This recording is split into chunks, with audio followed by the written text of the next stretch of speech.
Gente querida, é um prazer estar com vocês aqui. Nós viríamos num outro projeto, mas acabou que nós o mudamos para mais adiante. E aí, meus queridos amigos Luiz e Vânia, que estão sentados aqui, nos convidaram para dar uma descansadinha nessa área e também numa área aqui do Caribe. Eu estava realmente muito cansado. Já fazia uns 2 anos que eu não tirava férias. E aí eu falei, isso aqui é graça e resposta de Deus para as minhas orações com a minha esposa. Nós ambos estávamos muito exaustos. E ela está sentadinha aqui ao lado deles. Eu vou pedir, ela não gosta muito, ela é quietinha, para ela ficar em pé. Só para vocês a conhecerem, essa é a minha mulher, Adriana. E, e agradeço ao meu queridíssimo amigo Silas, amigo de muitos anos, como ele disse, de 40 anos. Já fizemos muitas coisas juntos e eu sou muito grato a Deus pela vida dele, pela disponibilidade dele, pelo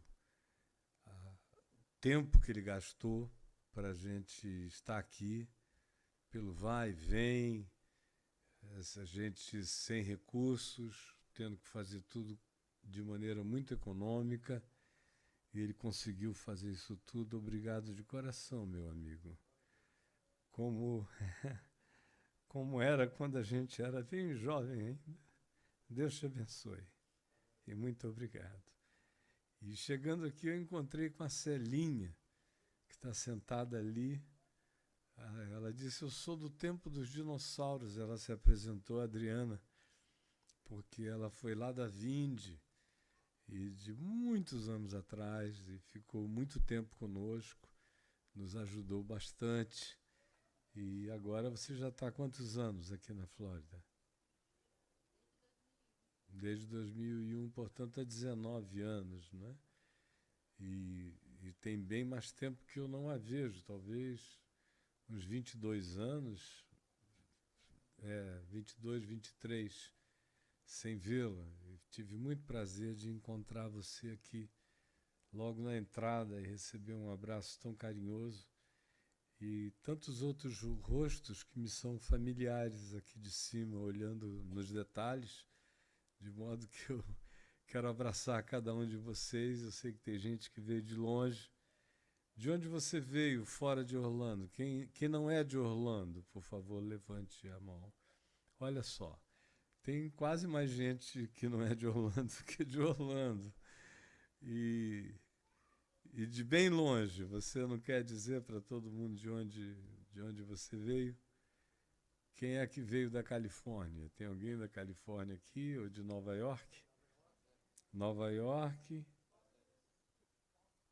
eu não ouvi. Las Vegas, Boston, que mais? Boca, de onde? Deerfield, ali do lado, né? Tampa, aqui, 70 quilômetros. Deus não existe, ele é, que maravilha. E o que mais? Tem gente de outros lugares, e vocês que estão chegando, cheguem mais para junto, para a gente ficar mais aquecido aqui na frente, tá bom? Alguém dê espaço, isso, vamos chegar bem juntinhos. Beleza. De modo que eu quero agradecer o esforço de vocês, os que vieram de longe, os que são de perto. O Silas já tinha me dito, porque eu não tinha o sábado e o domingo para oferecer para a gente estar aqui, ele já tinha me dito, olha, esses dias aí, segunda, terça, são dias difíceis, todo mundo trabalhando. E eu agradeço que, mesmo assim, alguns vieram de tão longe nos encontrar. E que o Senhor seja conosco e que faça tudo isso valer a pena. Vou pedir para a gente ficar em pé só mais uma vez. Depois vocês vão ficar sentados um tempo.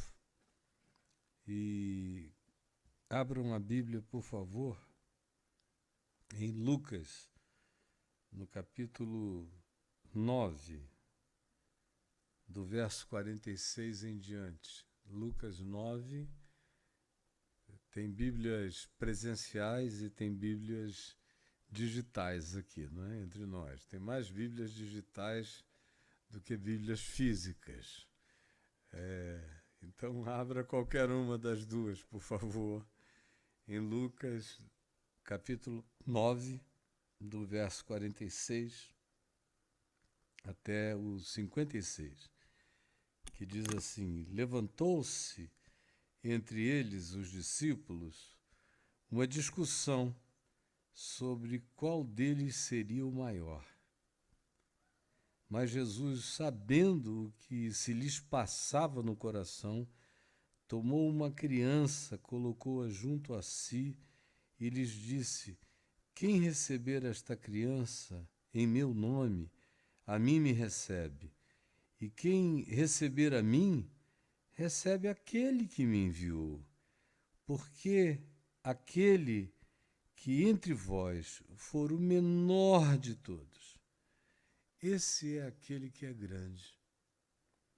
Falou João que depois viria a escrever o Evangelho, as 3 cartas universais, o Apocalipse, que viria a ser aquele que se deitaria no peito de Jesus na última hora, na última ceia. Não era à toa que o apelido que ele tinha, e que Jesus mesmo deu a eles, esse apelido a ele e os irmãos, era Boanerges, que quer dizer filho do trovão. Então o filho do trovão disse: mestre, vimos certo homem que em teu nome expelia demônios e lhe proibimos em nome de Jesus, porque não anda conosco, não segue conosco.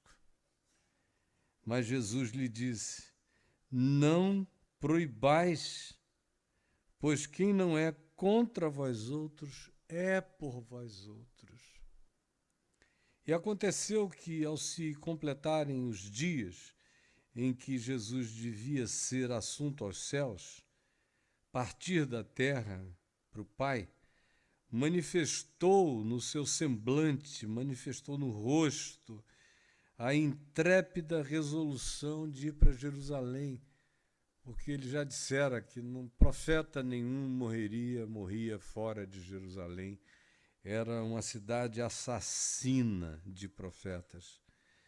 Então enviou mensageiros que o antecedessem. Indo eles, entraram numa aldeia de samaritanos, e a região da Samaria não está tão distante já de Jerusalém. E os enviou para lhes preparar uma pousada antes de que ele chegasse a Jerusalém. Mas os de Samaria, os samaritanos, não o receberam, não porque não quisessem, mas apenas porque o aspecto de Jesus era de quem decisivamente não pararia na Samaria, ele queria ir logo para Jerusalém. Então eles foram gentis o suficiente para dizer: passa. A gente preparou tudo, mas pode ir. Estava na cara que ele não queria ficar lá e eles favoreceram-lhe o caminho. Vendo isto, os filhos do trovão, Tiago e João, perguntaram: Senhor, queres que mandemos descer fogo do céu para os consumir? Filhos do trovão. Jesus, porém, voltando-se, os repreendeu. Não é lhes disse, repreendeu. Deve ter sido um tom de uma energia forte. E disse: vós não sabeis de que espírito sois. Pois o Filho do Homem não veio para destruir as almas dos homens, mas para salvá-las. E então seguiram para uma outra aldeia, já bem na porta de Jerusalém, provavelmente Betânia, aonde ele costumava ficar, na casa de Marta, Maria e Lázaro. E eu peço a Ti, Jesus, que essa palavra simples, singela, de sempre, porém eterna, enquanto houver mundo, enquanto houver sol, enquanto houver lua, enquanto houver terra, passarão todas as coisas, mas essa palavra e o seu ensino e o seu espírito não passará. Em nome de Jesus. Amém. Podem se assentar. Nós estamos vivendo dias, para mim, de profunda estupefação. Na realidade, eu nunca imaginei que, enquanto vivo na Terra, eu fosse assistir às coisas que estão acontecendo no planeta hoje. E eu não me refiro às coisas que estão acontecendo no mundo. Eu me refiro àquelas que estão acontecendo naquilo que nós chamamos igreja, no cristianismo. Nunca. Nem nos meus piores pesadelos eu poderia imaginar que iria assistir o que eu estou assistindo. Houve um tempo, na década de 70, que eu criei de todo o coração que esse planeta ainda seria profundamente impactado pelo Evangelho genuíno de Jesus. Em plena Revolução Militar ou ditadura no Brasil, os dias eram bem melhores. Os evangélicos no Brasil eram só 3, 4% da população. Havia muita ignorância, mas sinceridade. E foi no meio daquela abundante ignorância, cheia de sinceridade, acerca da qual você podia falar, porque eu lhes dou testemunho de que eles têm zelo de Deus, porém sem entendimento, como Paulo diz na carta aos Romanos, no capítulo 10, que eu me converti, meu ministério explodiu de uma maneira totalmente espontânea, de Manaus para o resto do Brasil e depois para muitos outros lugares.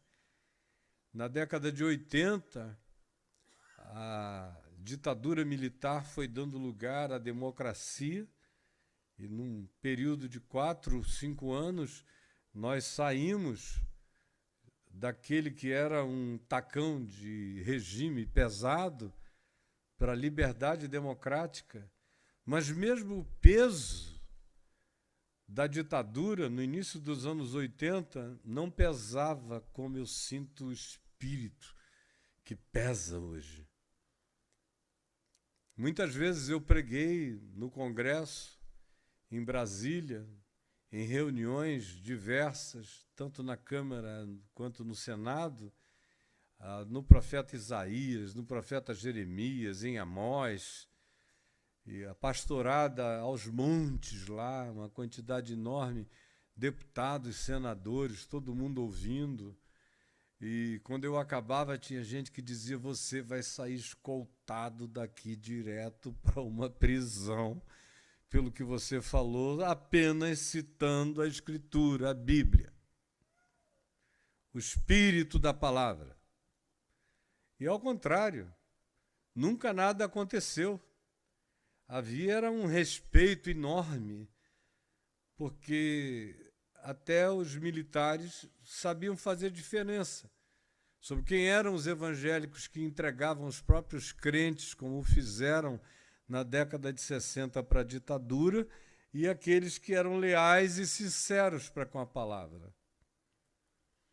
Em 83, nós realizamos no Brasil um dos eventos mais importantes da história da igreja no Brasil, que foi o Congresso Brasileiro de Evangelização, com membros de todas as denominações, com os presidentes de todas as denominações que havia no Brasil então, em peso, e aquilo gerou um impacto enorme.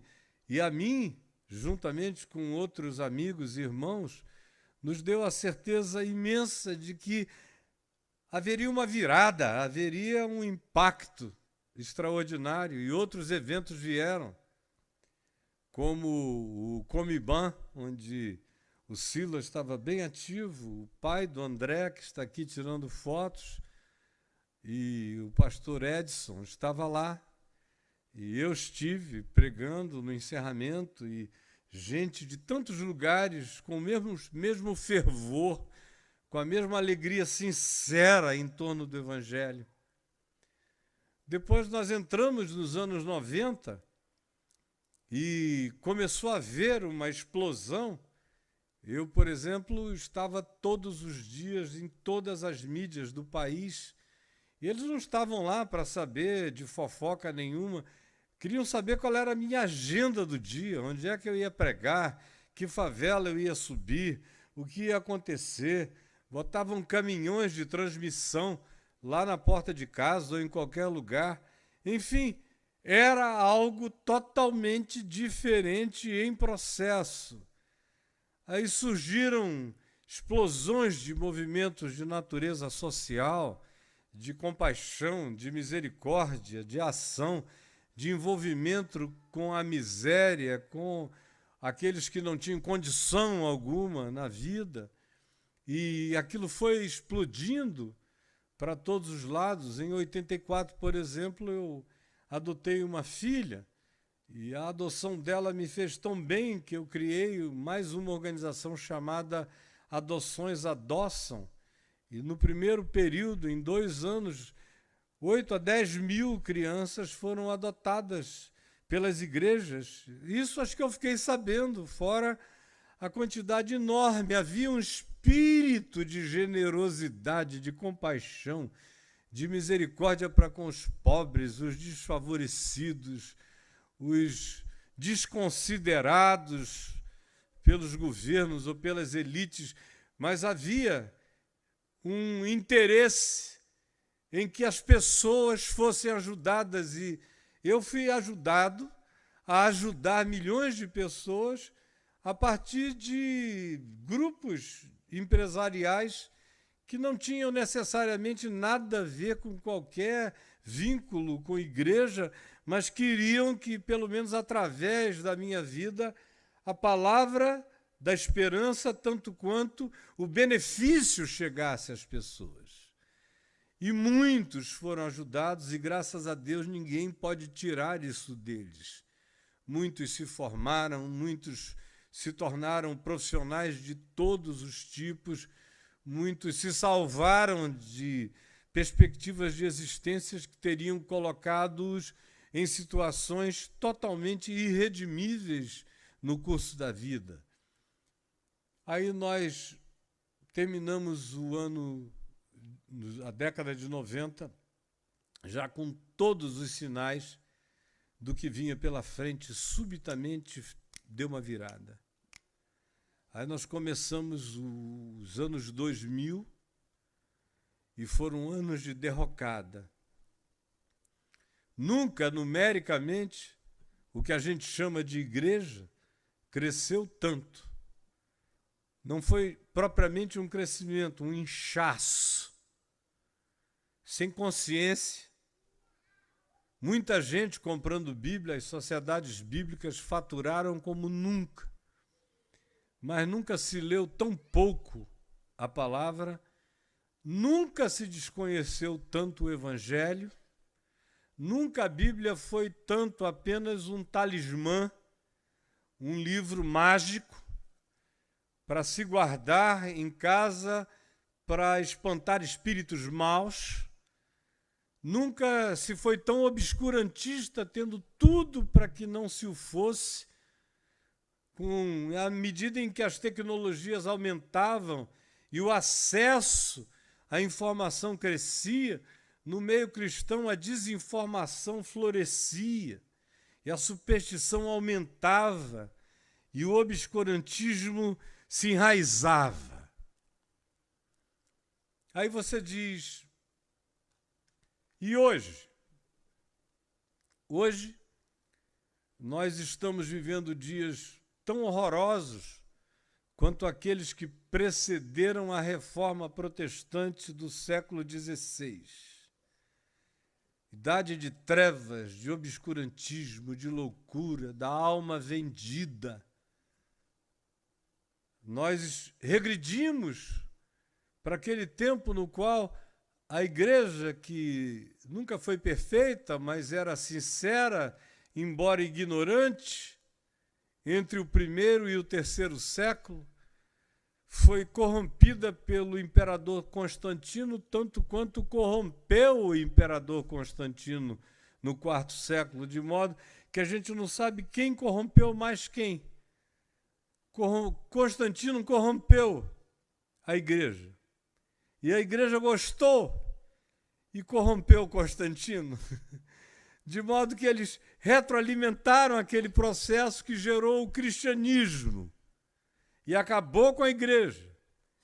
Gerou instituições, gerou a Igreja Católica, gerou as igrejas ortodoxas, todas elas atreladas ao poder, nos seus lugares, nos seus mundos, tanto na Rússia, quanto na Grécia, quanto no Egito, nos coptos, quanto em Roma, a terra inteira. O mesmo cristianismo que quis se salvar no protestantismo de Lutero, de Calvino, de Knox, mas acabou se corrompendo logo depois. E que se corrompeu nos nossos dias, e só não vê quem faz parte da loucura, quem faz parte do processo. Mas se o Senhor Deus nos deixou alguns remanescentes que não dobraram ainda os seus joelhos a Baal, esses estão vendo e estão entendendo o que eu estou falando. Só os que tiveram os seus joelhos vergados, os que pelo obscurantismo espiritual, pela loucura, pela ignorância que deixou de ser inocente há muito tempo, chamam o que está à nossa volta de avivamento, só que não tem Espírito Santo. Chamam de crescimento aquilo que não passa de inchaço. Chamam de presença de Deus aquilo que é só fogo estranho e ardência da carne e busca de poder, que é só inflação de natureza ideológica, política, sem quebrantamento, sem vida no Espírito, sem vida com Deus. Aí você diz, por que você leu esse texto? Por quê? Porque ele nos conta a mesma história, enquanto Jesus estava com eles. Mas é o mesmo tipo de agenda que está presente. Primeiro é quem é o maior. Quem é o maior? Como vocês todos, vocês moram em Orlando, outros em outros lugares. Mas tudo que existe foi ficando assim já no meio da década de 90, quando houve aquele boom de crescimento da igreja. E eu me lembro que o Fuller Theological Seminary, onde eu estive, e tenho muitos amigos, ou pelo menos tinha, abriu uma cadeira específica sobre o crescimento de igreja. Quem dava aula era também outra pessoa que eu conhecia bem, o Peter Wagner.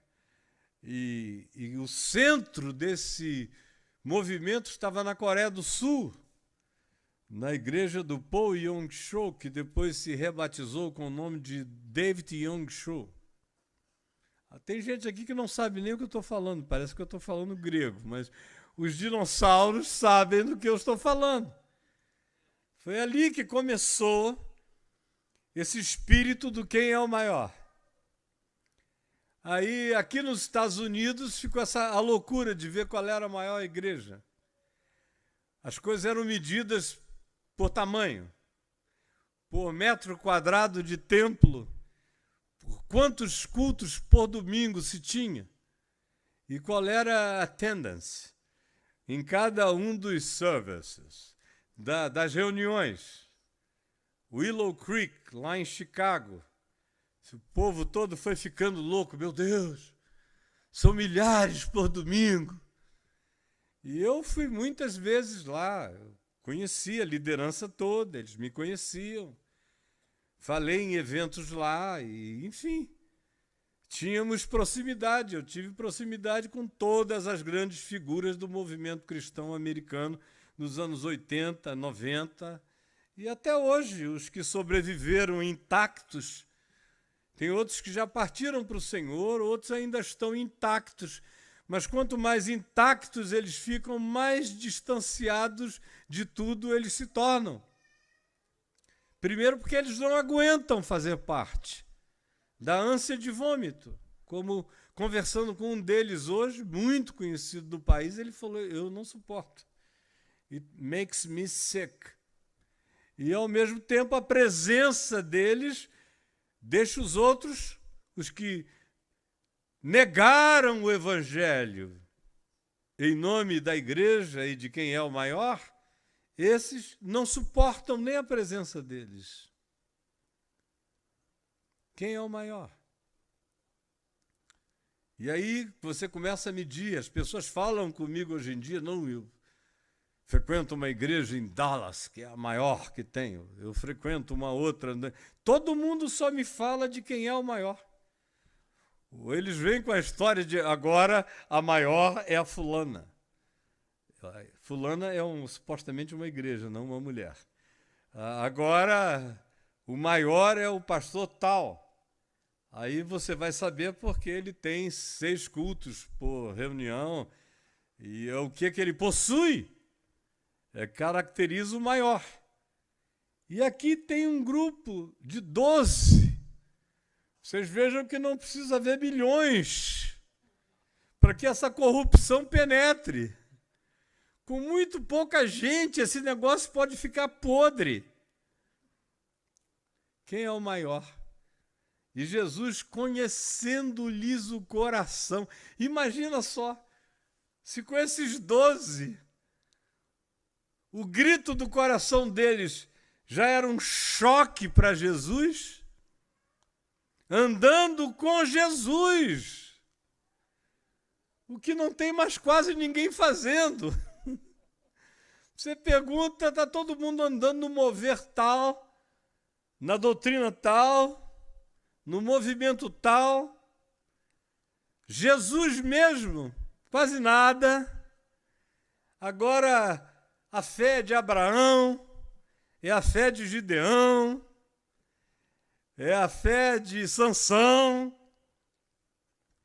Já tem gente pregando sobre a abençoada e ungida violência de Sansão.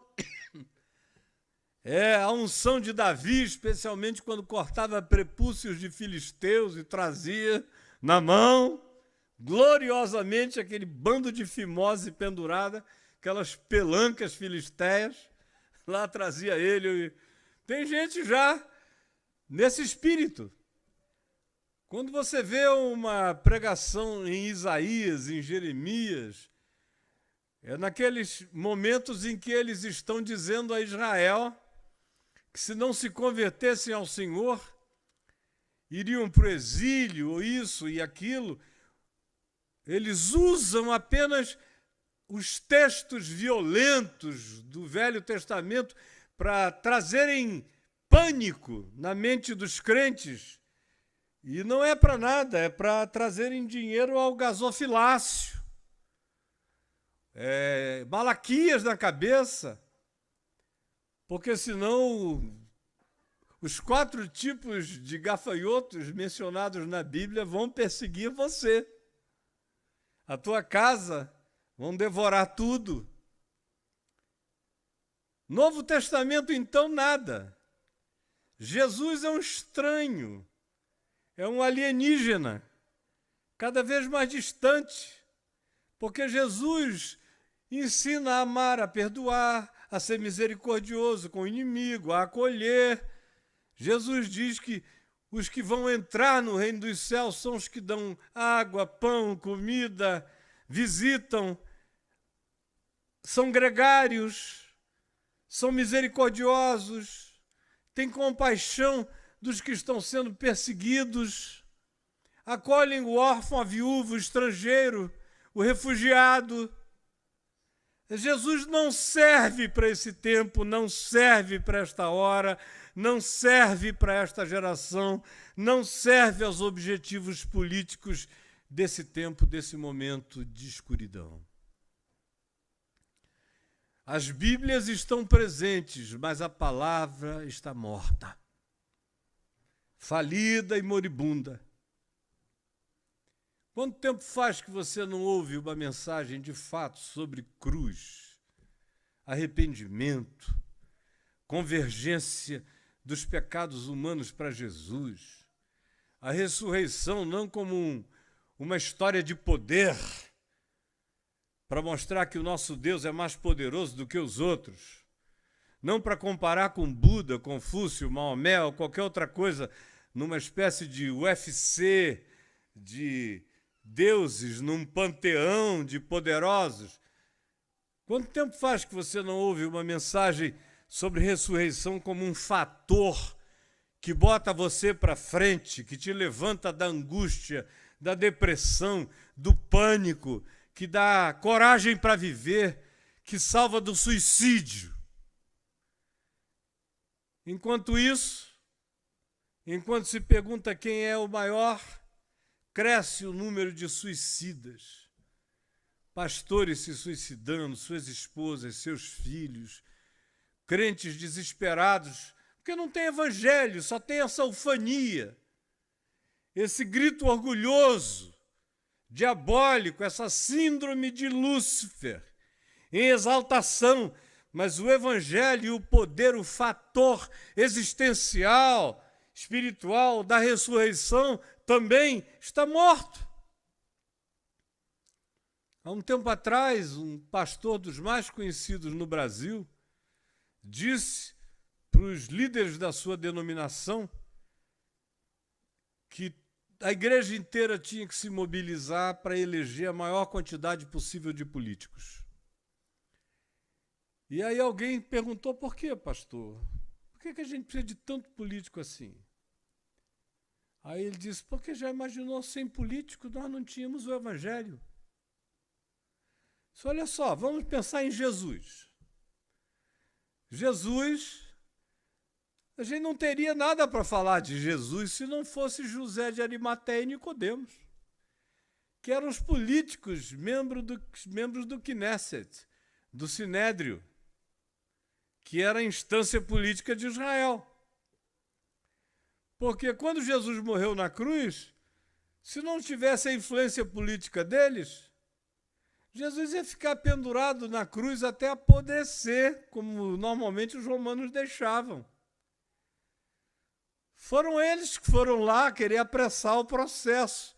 E se José de Arimateia não tivesse uma tumba aberta na rocha, onde ninguém tinha sido posto, na porta da qual se podia rolar uma pedra para depois ser removida, Jesus teria sido, depois de podre na cruz, enterrado no chão.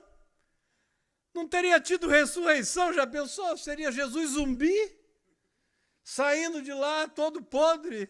Você veja a cabeça, e é um dos líderes mais conhecidos no Brasil, dizendo que sem José de Arimateia e Nicodemos nós não teríamos evangelho. Quem é o maior? Mas o Senhor, conhecendo-lhes os corações, sabendo que se lhes passava no íntimo, tomou uma criança e a colocou junto de si.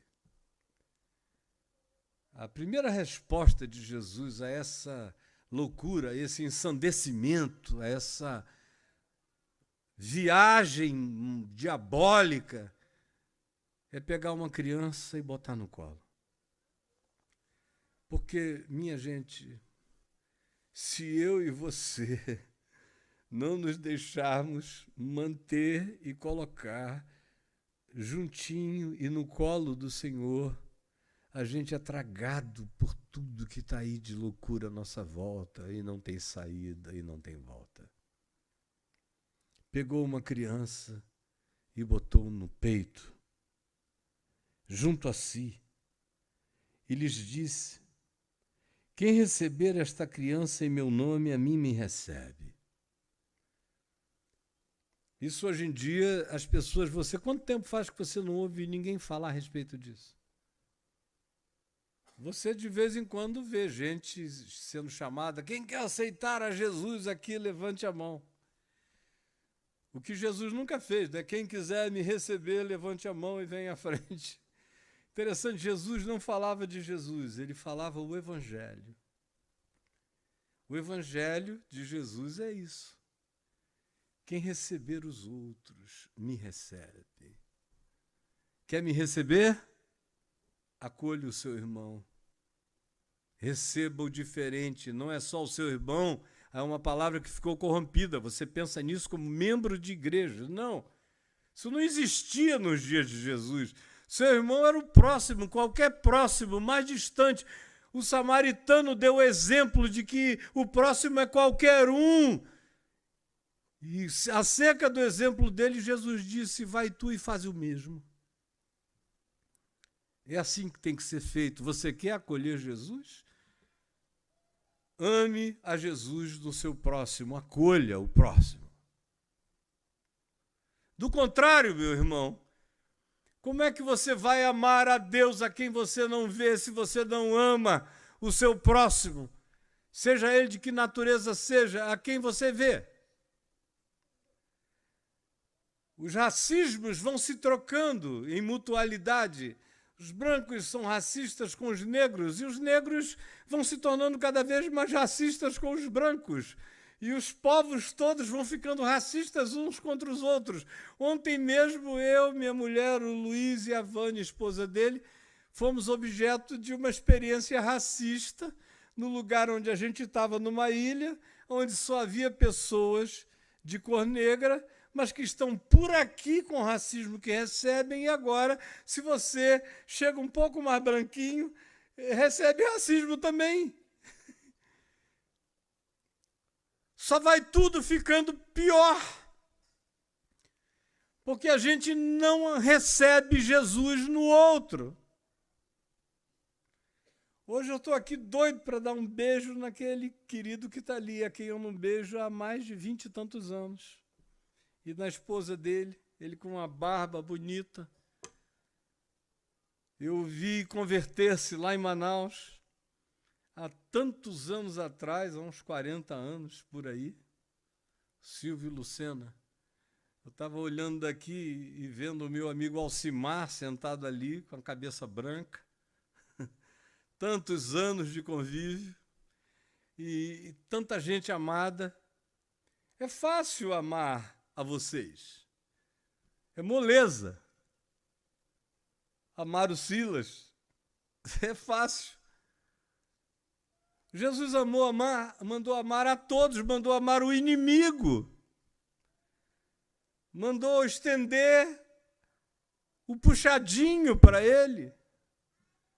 Mandou dar túnica, mandou perdoar. Se é a única maneira de você me acolher é assim, do contrário, não há outra. Você acha que recebe Jesus como? A não ser recebendo-o no próximo, mesmo o próximo que você não gosta. Eu não sou chamado a gostar do mundo, eu sou chamado a amar os seres humanos. Amar é uma coisa, gostar é outra, e eu amo um monte de gente que eu não gosto. Gente aborrecível, fazem coisas que eu detesto. Mas eu os amo, porque o amor não é uma emoção, não é um sentimento. O amor romântico é aquele que faz você querer beijar o outro e deitar na cama. Agora, tem muitas formas de amor, e o amor de Deus é amplo. E inclui até aquele que te odeia, que te detesta, de quem você não gosta, mas não gostando, todavia o ama, ora por ele, pede que a mente dele mude, que a atitude dele mude, que o coração dele se converta, que ele vire gente enquanto eles têm a oportunidade de fazer isso na jornada e no caminho. A primeira resposta para quem é o maior é se tornar como uma criança, é se deixar ficar bem juntinho e receber. Receber todos, qualquer um, esta criança. Ele vai dizer em muitas outras porções do Evangelho, receber o estranho, como em Mateus 25, receber aquele que você nunca viu, nunca conheceu, não sabe quem é, acolha. Porque quem fizer isso está me recebendo. Por que a gente vê hoje aquilo que a gente chama igreja parecer com tudo, menos com Jesus? Você não vê traços do DNA de Jesus naquilo que a gente chama igreja. Você vê traços do presidente da República, vê traços ideológicos, vê traços de todos os DNAs, menos do DNA de Jesus. E quem tem o DNA de Jesus é maltratado, é escorraçado, é herege. Quem receber esta criança em meu nome, a mim me recebe. Quem receber a mim, recebe aquele que me enviou, recebe Deus. E tem muita gente recebendo Jesus e recebendo Deus, não porque soube de Jesus e soube de Deus, mas porque recebe crianças. Recebe o próximo, espalhados pelo mundo inteiro. Nem ouviram falar de Jesus nem do Evangelho, mas são capazes de receber os que ninguém recebe. E a palavra de Jesus se cumpre. Aquele que receber esta criança, a mim me recebe. Se receber em meu nome, recebeu com muito mais lucidez ainda, bem-aventurado seja.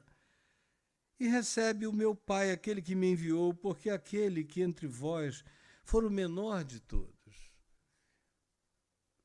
E cada vez mais aquele que acolhe, é o menor de todos, é o tolo. O poderoso, a gente ouve por aí. O poderoso é o que não perde tempo com quem não dá nada. Essa é uma lição que está correndo a igreja para todo lado.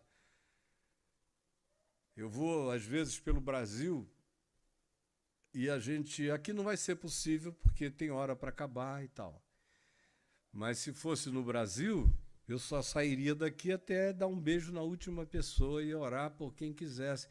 E às vezes é muita gente. A reunião acaba às 9h30, eu fico até 00:30, 1h. E passam pastores na fila, aí me dizem, meu irmão, não precisa fazer isso tudo não, você perde muito tempo com quem não tem nada para dar. E tem uns que pregam isso no púlpito. Se você não tiver nada para oferecer, não me procure. Isso tudo sendo feito em nome de Jesus. Porque todos querem ser o maior e ele está querendo saber quem é que se candidata a ser o menor. A ser o menor, que é aquele que acolhe, aquele que perde tempo, aquele que não ganha nada, aquele que faz por amor, aquele que faz por fazer. Esse é considerado o menor.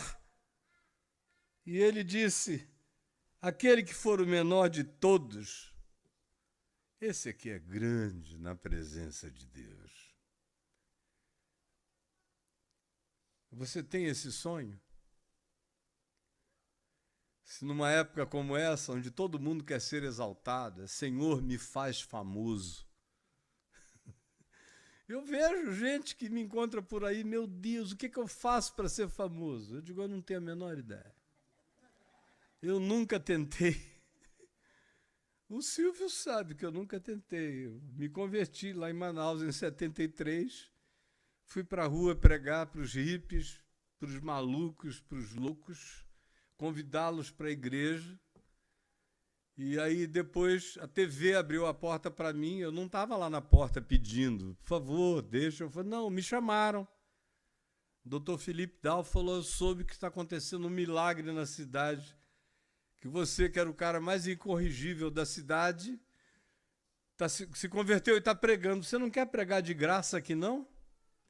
Aí me deu um horário, às 6h30 na TV, todo domingo. Aí lá estava eu pregando, não pedi nada. Aí de lá foi espalhando, foi espalhando, foi espalhando. Mas eu, pessoalmente, nunca quis ser o maior. Eu sempre quis servir a Deus de todo o meu coração na minha geração. Aí eles vêm me perguntar como é que eu faço, o que eu tenho a ensinar para eles se tornarem famosos. Eu digo, eu não tenho ideia, meu amigo. Vá perguntar para outro. Eu não sou um digital influencer. Não sou. Eu quero que o evangelho influencie milhões de pessoas, mas eu não sou, eu não me autodesigno. Eu sou apenas ainda um homem vivo, ficando cada dia mais velho e cada dia mais cheio de amor pelo evangelho simples de Jesus que me habita com toda a graça. Quem é o maior? Aí João veio e falou, quando não deu certo essa história de quem é o maior, ele veio com uma outra questão, já que a gente, entre nós, não pode haver um maior, mas pelo menos a gente quer ser parte dos melhores. Então, nós somos os melhores. Pronto, está resolvido. Ninguém aqui é o maior, mas esse grupo é o melhor. A natureza humana é diabólicazinha, não é? Perversa ao extremo. Aí olha o sofisma. Tá bom então, Senhor. Tá todo mundo num pódio igual. Mas o nosso pódio coletivo é mais alto do que o pódio da humanidade. Porque nós vimos um homem expulsando demônios em teu nome.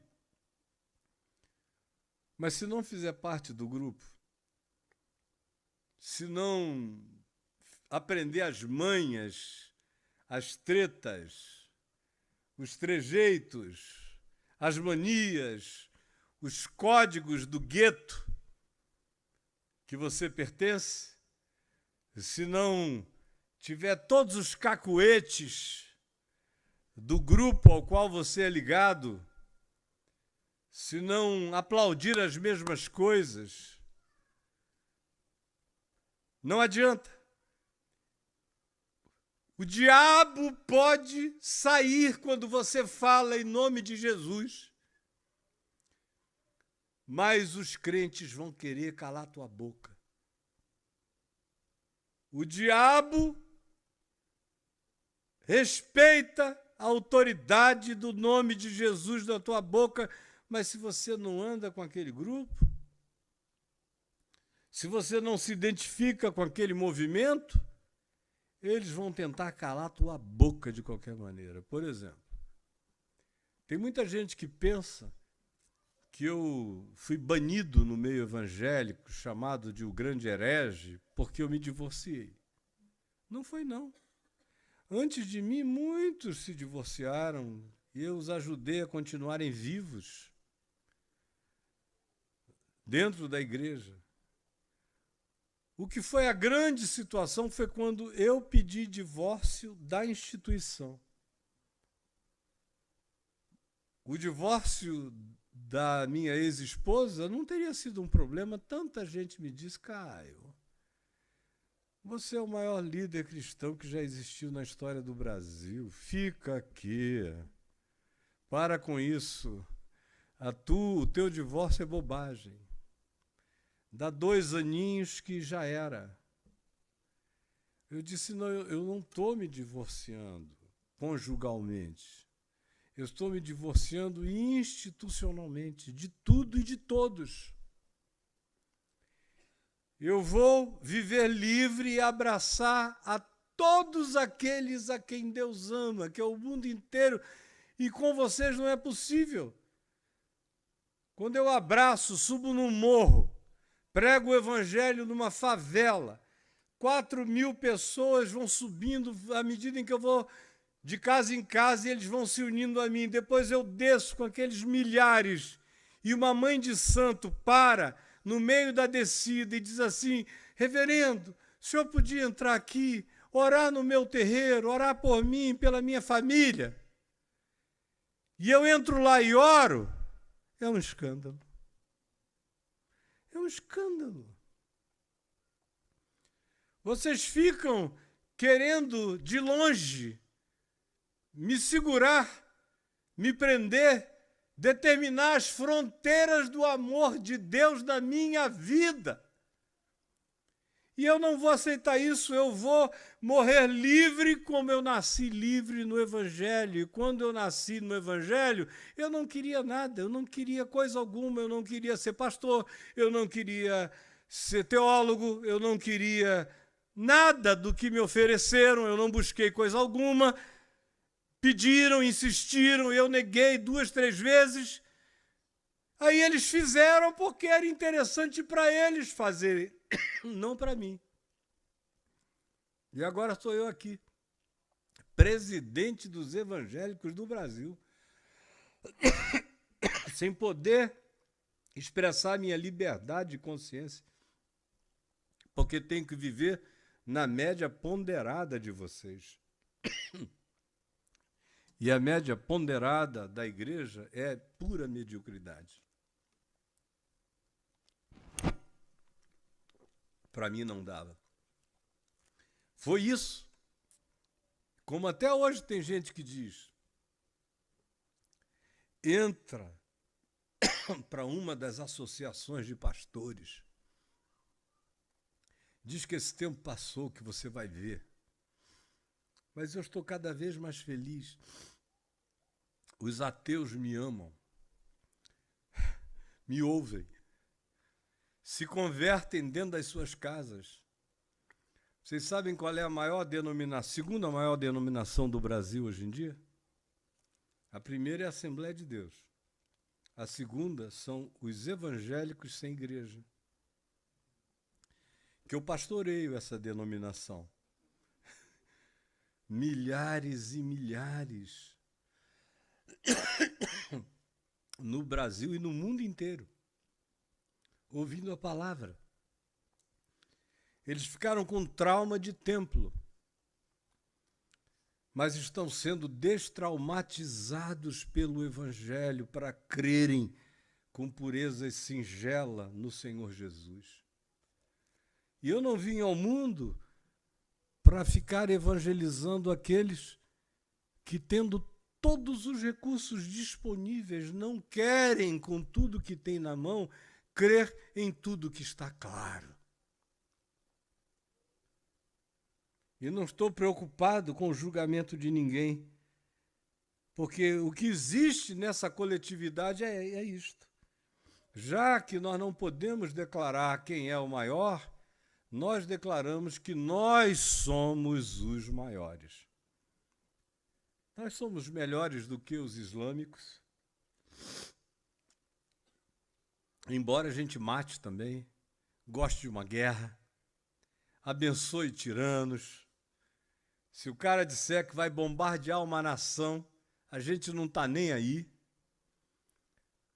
A gente não está nem aí para quantos vão morrer, quantas crianças, quantos pobres, quantos doentes, quantos aleijados, quantos miseráveis. Não, é o nosso grupo vencendo aquele outro, e até as nossas bombas são ungidas. Aleluia! Glória ao Senhor. Deus nos deu esse poder, aí de repente você esquece Jesus e você é devoto do Senhor dos Exércitos. E vamos para a guerra, porque nós somos os melhores. Até para expulsar demônio tem que ter a nossa validação. O único mediador entre Deus e os homens, a igreja diz que é Jesus. O problema é que para Jesus chegar até os homens, tem que passar pela igreja. Porque, como confissão, a gente diz que Jesus é o único mediador entre Deus e os homens. Na prática, Sem a mediação da igreja, ninguém chega a Jesus. Jesus não tem liberdade para ir sozinho. Ele tem que ser tutelado por nós. O Espírito Santo não está livre se nós não dissermos aonde ele tem que batizar, abençoar e salvar. E se nós não formos testemunhas cartoriais da obra do Espírito Santo na vida de alguém, nada aconteceu na terra. Tamanha é a presunção idêntica dessa descrição. Mestre, vimos certo homem que em teu nome expelia demônios e lhe o proibimos, porque não segue conosco. Gente, não é possível que vocês não estejam enxergando o mundo de hoje aqui. Vocês não estejam enxergando tudo à volta de vocês aqui. Mas Jesus lhes disse, não proibais ninguém. Porque quem não é contra vocês, é por vocês. Vocês vejam o tamanho da nossa arrogância. Jesus é que disse, quem não é contra mim, quem não é por mim, é contra mim. Quem comigo não ajunta, espalha. Mas na prática, nós, como os discípulos, não fiquem ofendidos, eu estou falando de Tiago e de João. Então, desculpa, eu falo de você, falo de qualquer um. Se o Evangelho diz que Tiago e João entraram nessa, eu não quero nem saber, eu passo por cima. Digo em qualquer assembleia, porque está tudo igual e pior. Proibimos porque não anda com a gente, porque não carrega uma das nossas bandeiras.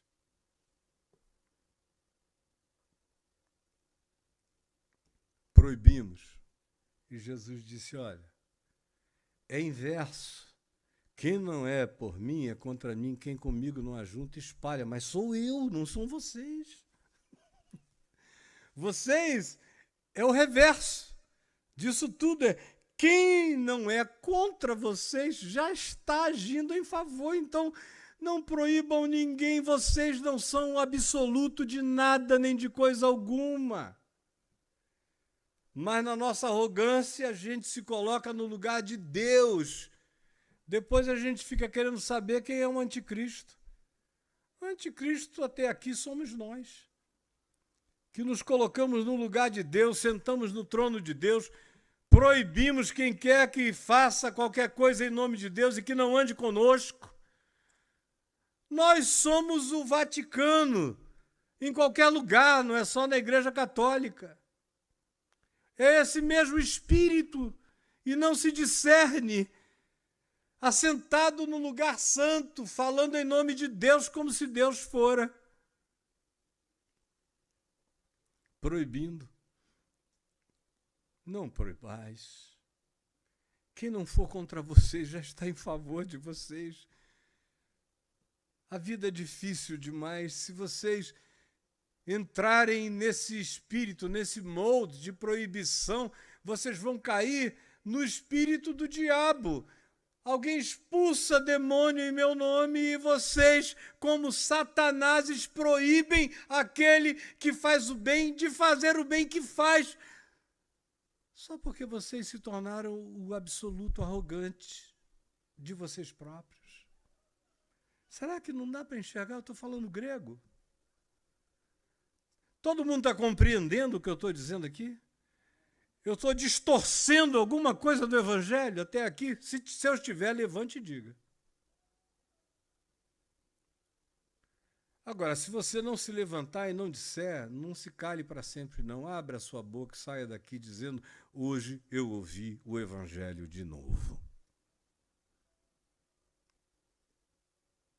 Aí vem o terceiro momento, e eu termino aqui porque faltam 20 minutos. Que terceiro momento é esse?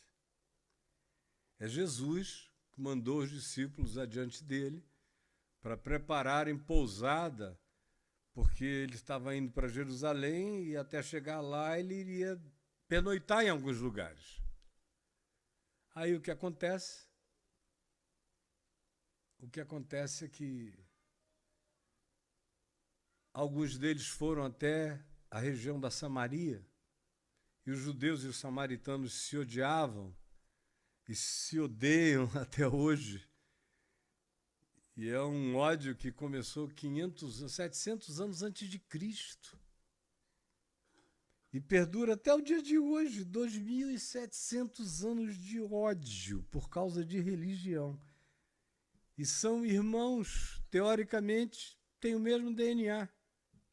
Vejam como o DNA não vale de nada também quando você se predispõe em nome da religião a odiar e a discriminar. Tem gente que odeia filho que gerou, odeia qualquer um da sua própria carne e sangue imediato. Aí, eles prepararam um lugar na Samaria. E o texto faz um preâmbulo dizendo que tinha chegado a hora, Jesus sabia que ele iria morrer logo. E ele não queria mais parar em lugar nenhum, ele queria ir pernoitar numa aldeia do lado de Jerusalém. Logo depois ele iria chorar dizendo: Jerusalém, Jerusalém, que matas os profetas e apedrejas os que te foram enviados, quantas vezes quis eu reunir-te como a galinha junto os seus pintinhos debaixo das suas asas, e tu não quisestes. Mas eis que agora a tua casa te ficará deserta, até que venhais a dizer: bendito é aquele que vem em nome do Senhor. E esse dia ainda não chegou. Lá está cheio de judeu, mas a bem-aventurança só chegará no dia que todos abrirem os olhos e as escamas forem tiradas e eles disserem: bendito é aquele que já veio em nome do Senhor.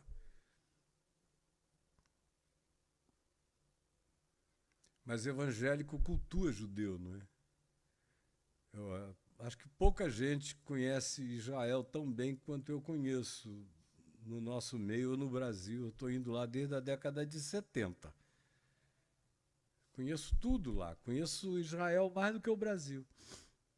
A história, a arqueologia, a Bíblia, enfim. Mas vou te dizer, é duro. É um pessoalzinho complicado. Amado e complicado. Inteligentes, geniais, porque eles têm uma acumulação de conhecimento que vem desde de Ur dos Caldeus, desde o tempo de Hammurabi, acumulando conhecimento em todas as potências do Egito. Aprenderam também coisas com cananeus, aprenderam com os caldeus, aprenderam com os medos, aprenderam com os persas, aprenderam com Alexandre, com a Grécia, aprenderam com os romanos, aprenderam com todos os povos da terra. Então, não tem database mental com mais input do que a dos judeus em continuidade no planeta Terra. Isso é inegável.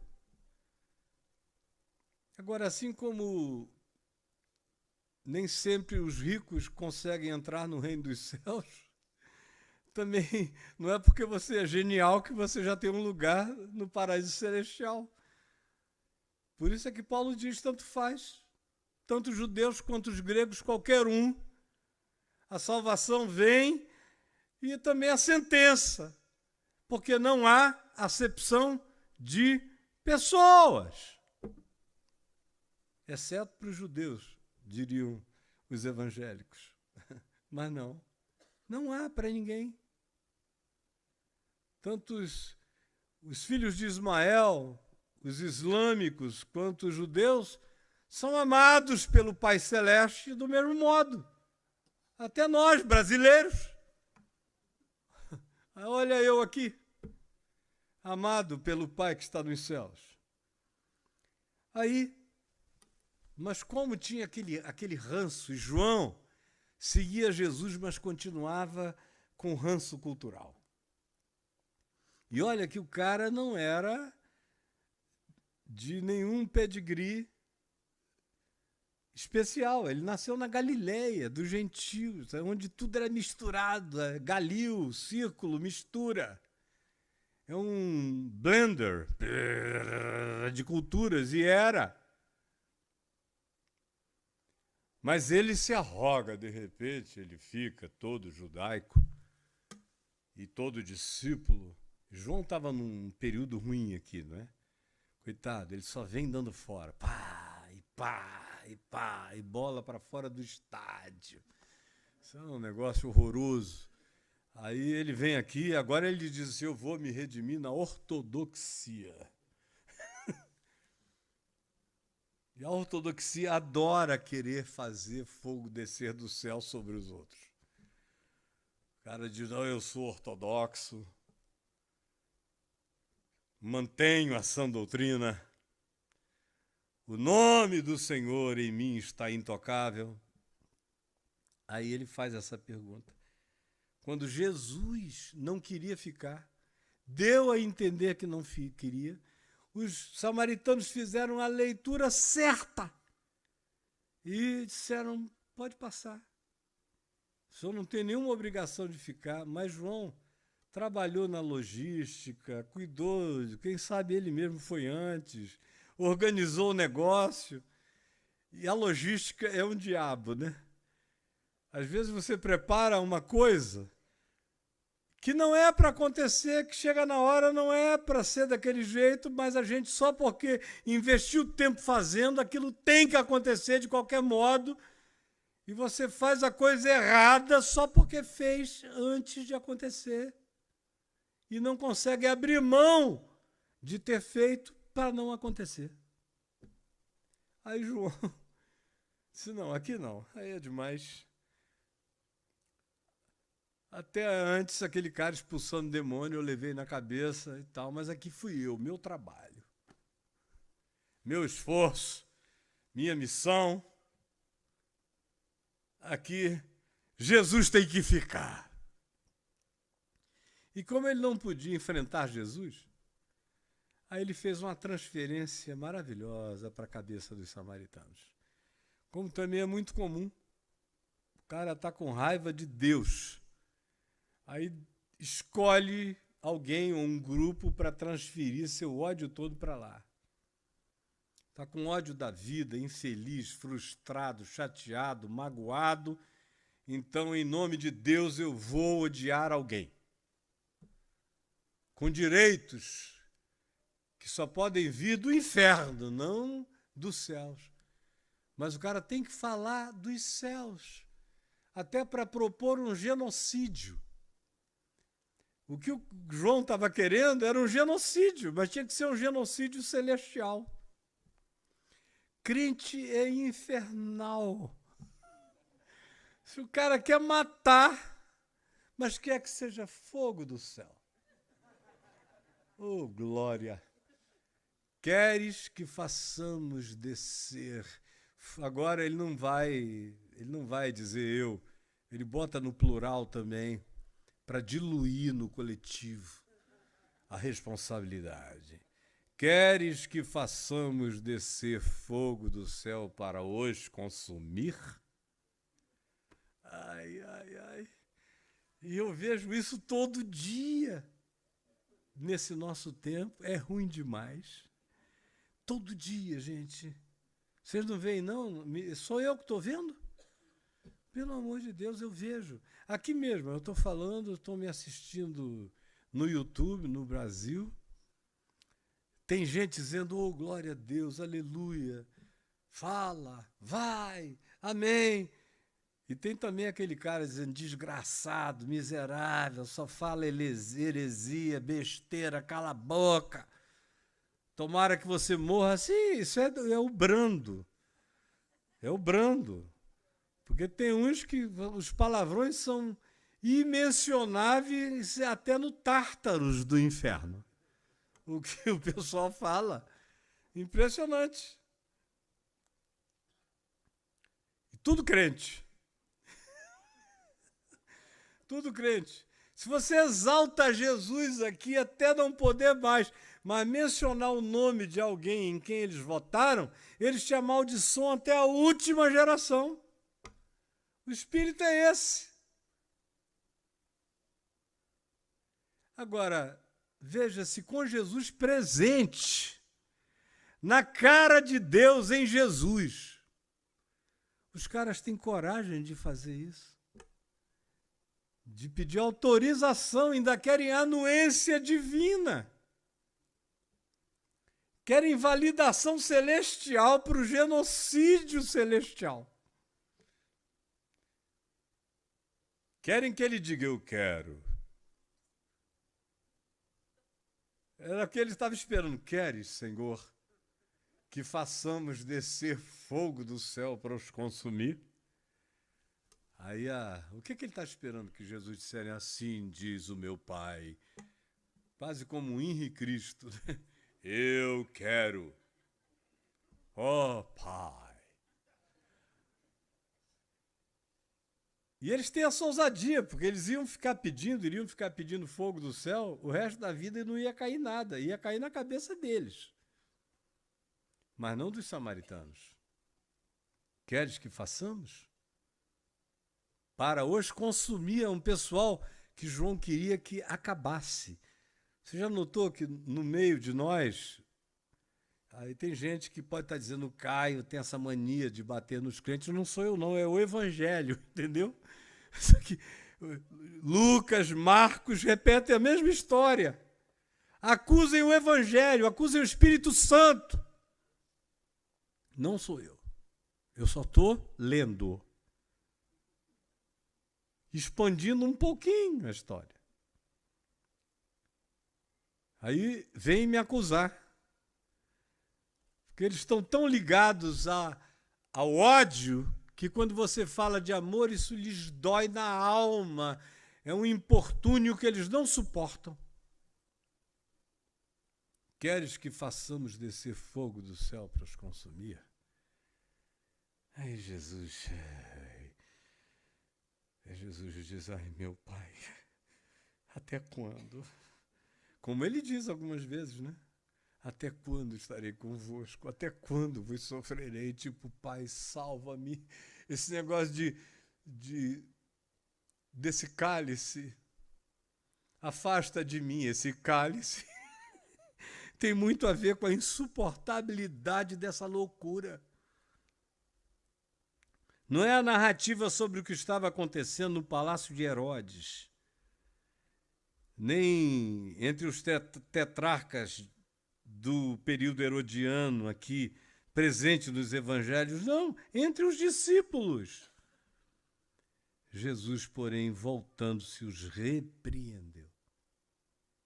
É a mesma palavra usada para Jesus repreender o mar, as ondas, repreendeu o demônio, repreendeu a João, repreendeu a Tiago, repreendeu aos discípulos. É a mesma palavra, serve para demônio e serve para crente.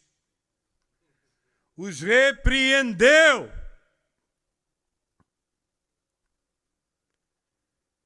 E qual foi a repreensão?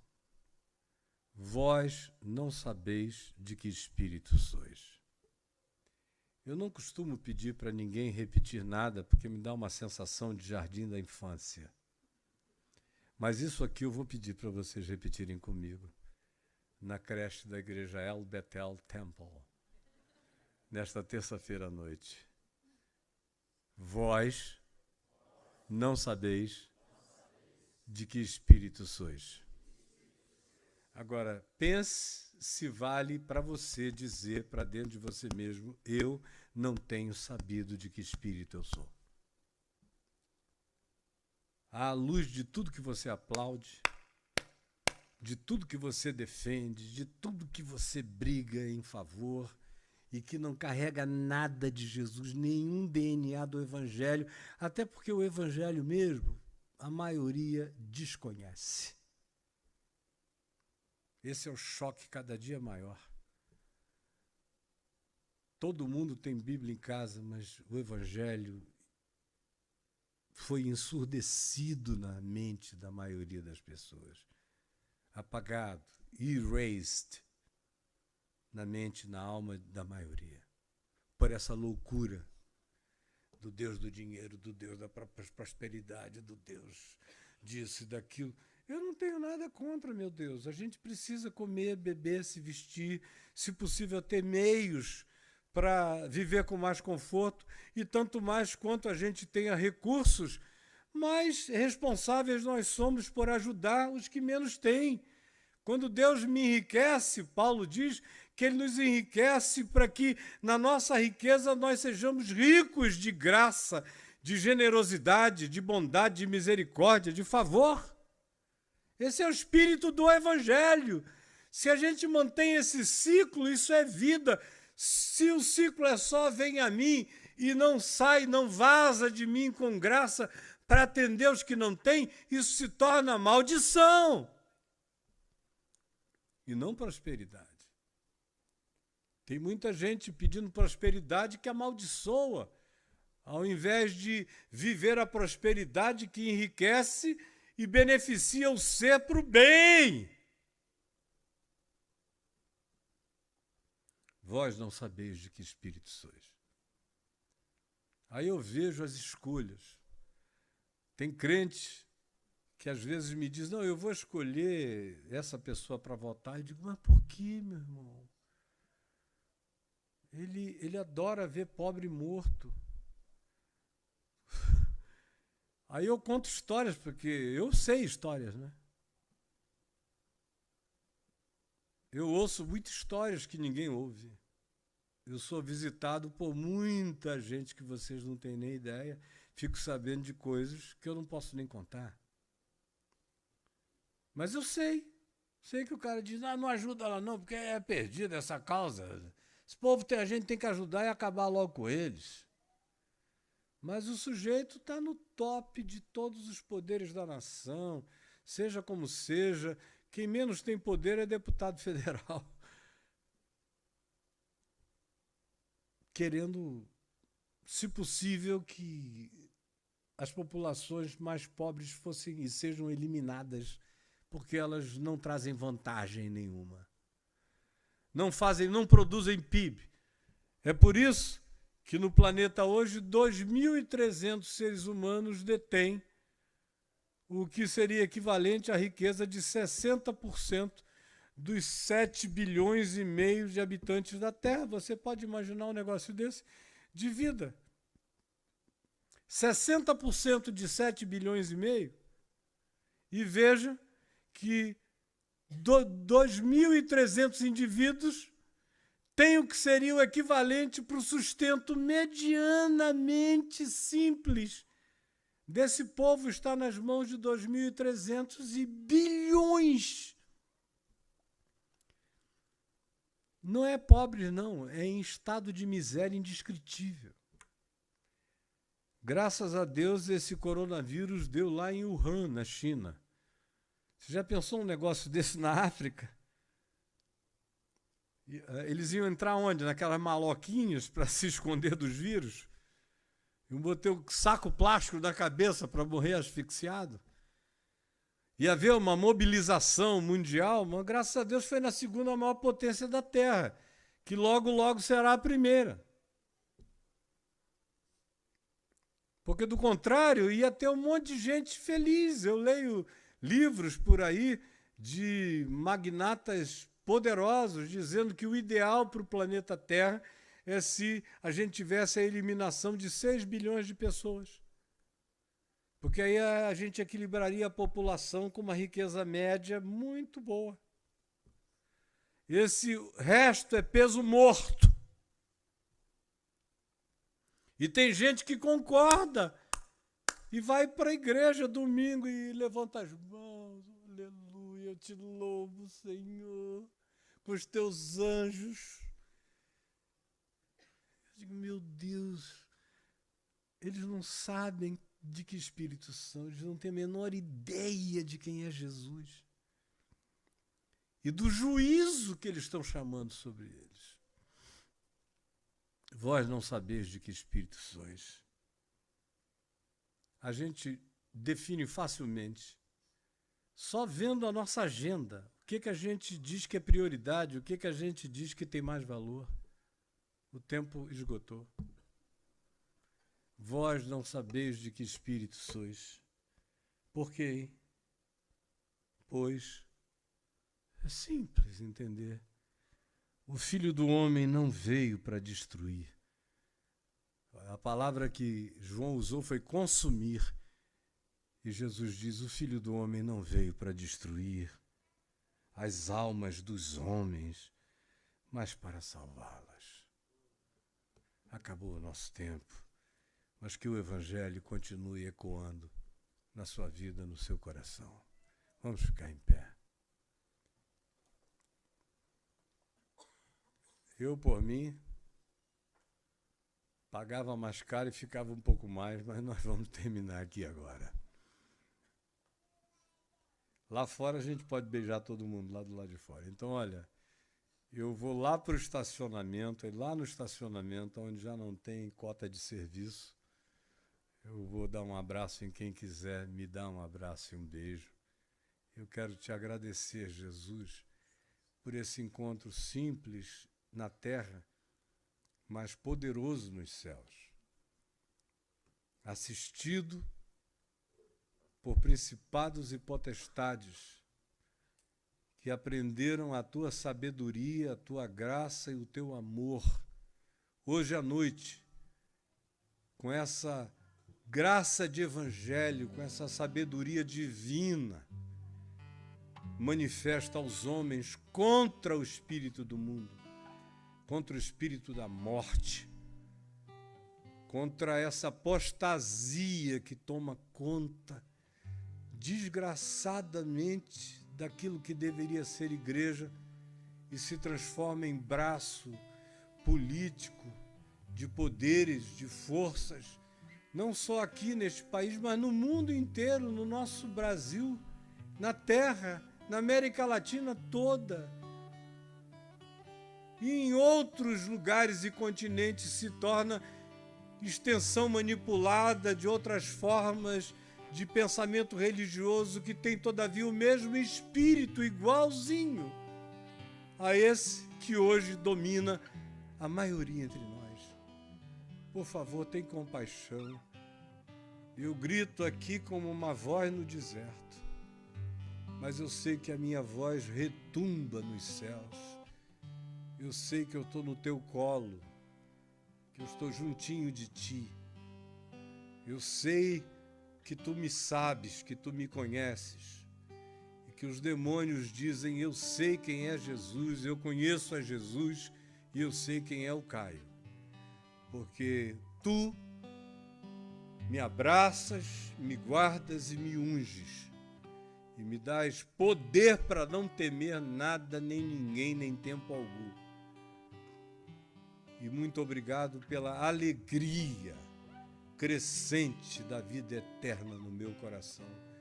Eu peço que o mesmo aconteça aqui com cada um desses queridos irmãos e irmãs e dos muitos que nos assistem e assistirão por todas as mídias e plataformas, que tudo chegue a milhões de corações, eu te imploro em nome de Jesus. Amém. Muito obrigado, amigos queridos, e meu amigo pastor Silas, meu mano. Podem se assentar. Silas.